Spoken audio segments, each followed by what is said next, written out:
లోక్సభలో pepper spray చేసి లగడపాటి ఒక ఉన్మాదిలా వ్యవహరించారు. ఇప్పటి వరకు మంచి పనులకే ఉపయోగిస్తున్న పెప్పర్ స్ప్రే లగడపాటి పుణ్యమాని నెగటివ్ అయిపోయింది. ఆందోళనలకు దిగిన వాళ్లను చెదరగొట్టడానికి, దాడులకు దిగిన వాళ్లను కంట్రోల్ చేయడానికి అమెరికా పోలీసులు పెప్పర్ స్ప్రే వాడతారు. కుక్కలు, ఎలుగుబంట్లు దాడి చేసినప్పుడు కూడా ఈ స్ప్రే వినియోగిస్తారు.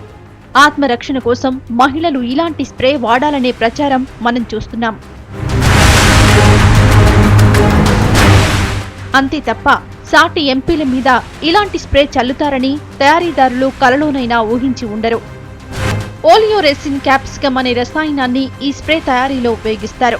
క్యాప్సికమ్ మిరపకాయల నుంచి తీసిన ద్రవాన్ని దీనిలో ఉపయోగిస్తారన్నది పేరును బట్టే తెలిసిపోతోంది.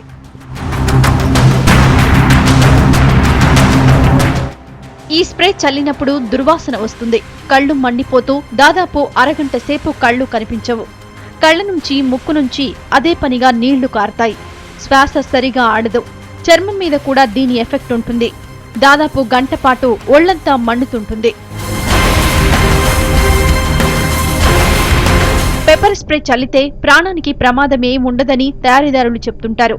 అయితే శ్వాస సరిగా ఆడకపోవడం వల్ల కొంతమంది చనిపోయిన సంఘటనలు కూడా ఉన్నాయి. 1993లో అమెరికాలో పోలీస్ కస్టడీలో ఉన్న 27 మంది మీద ఈ స్ప్రే అదే పనిగా వాడడంతో వాళ్లు చనిపోయారు. అదే పనిగా పెప్పర్ స్ప్రే చేస్తే మరణానికి దారితీస్తుందని సైంటిస్టులు కూడా చెబుతున్నారు.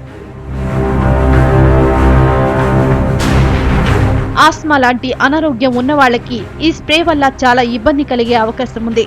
ఊపిరి తీసుకోవడం వీళ్లకి సాధ్యం కాక ఉక్కిరిబిక్కిరవుతారు. తక్షణమే సరైన ట్రీట్మెంట్ ఇవ్వని పక్షంలో ప్రాణాలకే ప్రమాదం జరగొచ్చు. మన దేశంలో పెప్పర్ స్ప్రే వినియోగం చట్టబద్ధమైనదే కానీ ఇలా పార్లమెంట్లో చల్లడం మాత్రం నేరంగానే పరిగణించాలని పరిశీలకులు అంటున్నారు.